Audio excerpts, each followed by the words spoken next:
खुश बड़ी लागता रुका बाती बा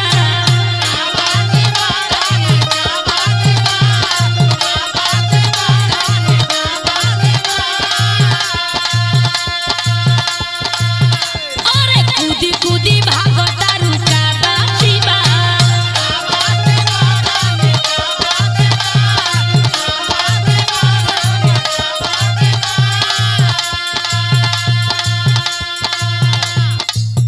भयल भीतरे भीतरे कवन खेल बा ए जान कह दिया कि सुनो कुछ इस तरह नहीं खा सोचा ढेर बोला ताड़ा होश में बोला होश में मर्दा कहे कि सुना